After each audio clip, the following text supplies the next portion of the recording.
Saul's next great test comes as the Philistines oppress Israel. But his test is not in battle. Instead, it's a test of patience in the midst of fear. On the Bible Brief.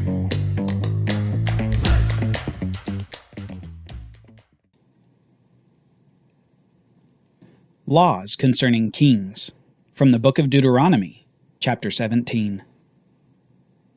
When you come to the land that the Lord your God is giving you, and you possess it and dwell in it, and then say, I will set a king over me like all the nations that are around me. You may indeed set a king over you whom the Lord your God will choose. One from among your brothers you shall set as king over you. You may not put a foreigner over you who is not your brother. Only he must not acquire many horses for himself, or cause the people to return to Egypt in order to acquire many horses, since the Lord has said to you, you shall never return that way again. And he shall not acquire many wives for himself, lest his heart turn away, nor shall he acquire for himself excessive silver and gold. And when he sits on the throne of his kingdom, he shall write for himself in a book a copy of this law, approved by the Levitical priests. And it shall be with him, and he shall read in it all the days of his life, that he may learn to fear Yahweh his God, by keeping all the words of this law and these statutes, and doing them, that his heart may not be lifted up above his brothers, and that he may not turn aside from the commandment, either to the right hand or to the left, so that he may continue long in his kingdom, he and his children, in Israel. The kingdom was always part of God's plan for Israel. It was part of his plan because he knew that the nation would desire to have a human king over them, instead of being content to have Yahweh as king over them. He knew that they would want to be like the other nations. This is instructive to us, because it helps us understand the kingdom promises that God made. Remember, way back before Israel was a nation in Canaan, God had promised a kingdom would come out of the people, and that they would be ruled by a righteous king who would defeat his enemies. This righteous king, this seed of Abraham called the Messiah, the Anointed One, he would not only rule over Israel, but he would come to have the obedience of the nations of the world. This has been the direction of the Bible story ever since we heard the first hint of it in Genesis chapter 3, in God's promises of the seed of the woman who would come to defeat the evil serpent. A king is coming, and though Israel was sinful in trying to be like the other nations with their king, God would ensure that his righteous king wouldn't be like the other nations. He would be a greater king than any that had come before. That said, between King Saul and the great righteous future king to come, there would be many kings over Israel, and these kings would also be required not to be like the other nations' kings. This passage out of Deuteronomy places 4 essential rules upon the king of Israel. 1. He must not expand his cavalry, especially with Egyptian horses. 2. He must not have many wives, women who might turn away his heart from Yahweh to serve other gods. 3. He must not excessively enrich himself with silver or gold. And 4. He shall write a copy of the law, meditate on it, and obey Yahweh. These 4 essential rules would ensure that the king was rightly governing the nation, and we read that his kingdom will be extended if he does them. That is, his children will be on his throne if he obeys these rules. As we think about the institution of the kingdom then, it has 2 sides: the desire of the people to be like other nations, and God's desire for the people and for their king to be different from other nations. Other kings would collect horses, collect wives for alliances, enrich themselves on the backs of their people, and spurn any idea that they were equal to the people they ruled. The people of Israel may have wanted a king like these other nations, but God's instructions for his kings meant something wholly different and set apart from other nations. Moses emphasized this in his Deuteronomy speech when he said, "For you are a people holy to the Lord your God. Yahweh your God has chosen you to be a people for his treasured possession out of all the peoples who are on the face of the earth."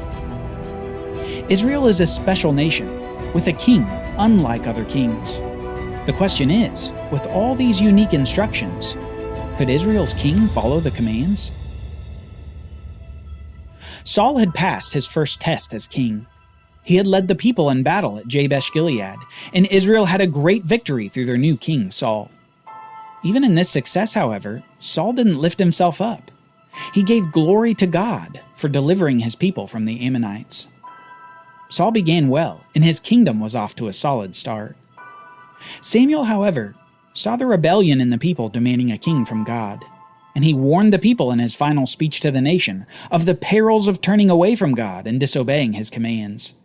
Samuel's leadership over the nation was diminishing, and after this final speech, he would take a background role to this new leader. Saul was now the prime leader in Israel. It soon came about that a different nation began to oppress Israel. A nation whose power had waxed and waned throughout the time of the judges, but reached perhaps a peak during the reign of Saul. Conflict with the Philistines was inevitable, and Saul's son Jonathan decides to poke the bear. Jonathan defeats a small force of the Philistines, and Saul uses this event as a rallying cry for Israel to gather against their Philistine foe. However, as soon as Israel's fighters gather at Gilgal to face their enemy, they discover that the Philistines had rallied as well, and they were an innumerable force. We read this in 1 Samuel chapter 13, starting in verse 5. The Philistines mustered to fight with Israel, 3,000 chariots and 6,000 horsemen, and troops like the sand on the seashore in multitude. They came up and encamped at Michmash, to the east of Bethaven. And when the men of Israel saw that they were in trouble, for the people were hard pressed, the people hid themselves in caves, and in holes, and in rocks, and in tombs, and in cisterns.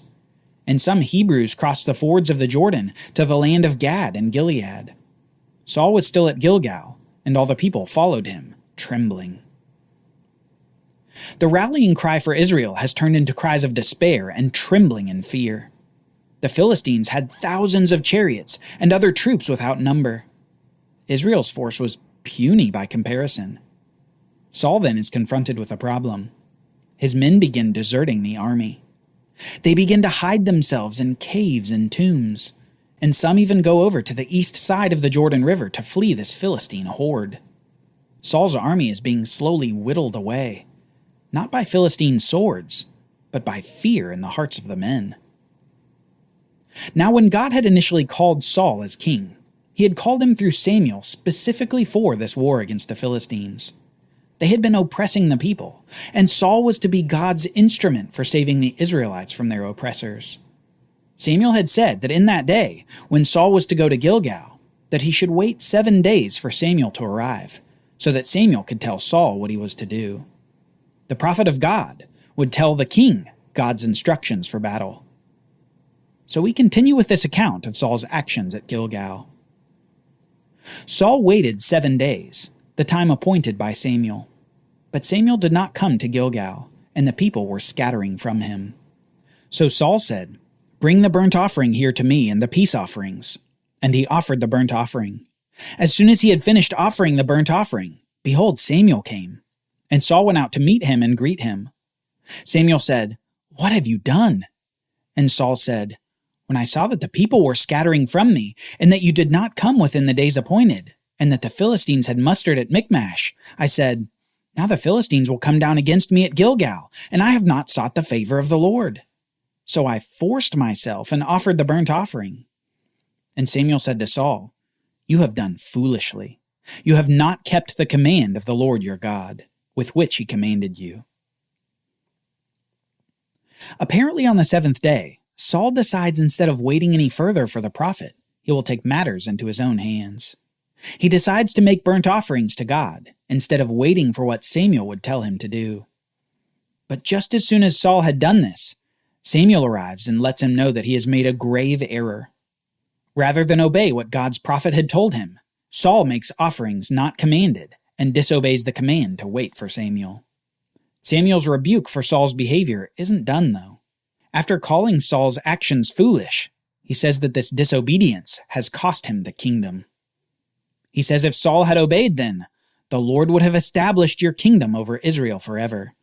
But now your kingdom shall not continue. The Lord has sought out a man after his own heart, and the Lord has commanded him to be prince over his people, because you have not kept what the Lord commanded you. And Samuel arose and went up from Gilgal. Saul must have been sick hearing this. His impatience and fear has cost him the kingdom, and cost his descendants the kingdom. Further, in a stinging remark, he's told that God has sought a man after his own heart to be king instead of Saul. Implicitly, Samuel is telling Saul that he's missed it. His disobedience has proven that he's not a man after God's heart. Oddly enough, the scene ends not with a battle against the Philistines. It ends with Samuel leaving and Saul retreating from Gilgal. He retreats to his hometown of Gibeah, and his former force of about 3,000 had shrunk in fear to about 1/5 of the size. He now had only 600 men to go against thousands of Philistines. He faced unwinnable odds with makeshift weaponry against iron chariots. Not only that, but God's prophet had left after Saul's disobedience at Gilgal. You have to wonder if he thought this might be the final end of the Israelite nation.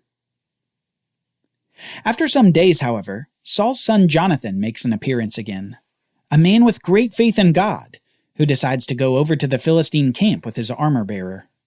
He says, "Come, let us go over to the garrison of these uncircumcised. It may be that the Lord will work for us, for nothing can hinder the Lord from saving by many or by few." And his armor-bearer said to him, "Do all that is in your heart, do as you wish. Behold, I am with you, heart and soul." Then Jonathan said, "Behold, we will cross over to the men, and we will show ourselves to them.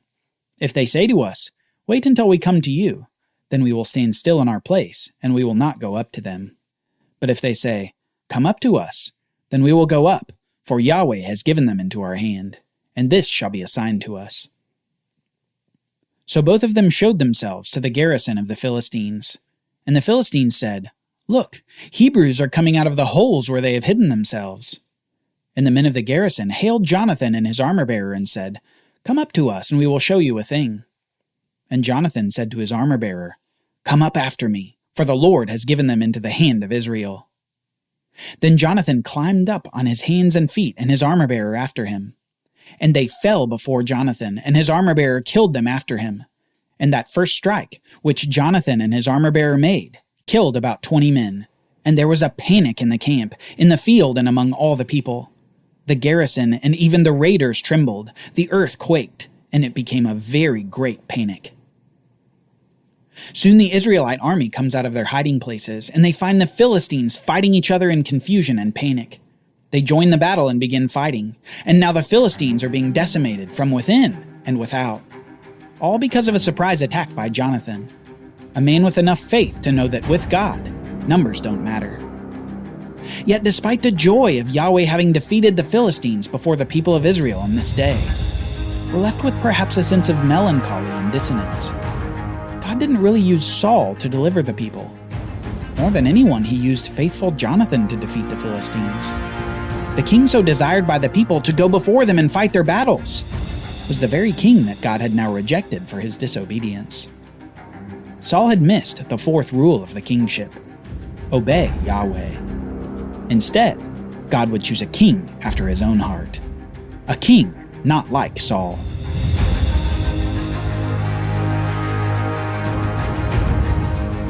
Join us next time as God commands Saul to strike the Amalekites.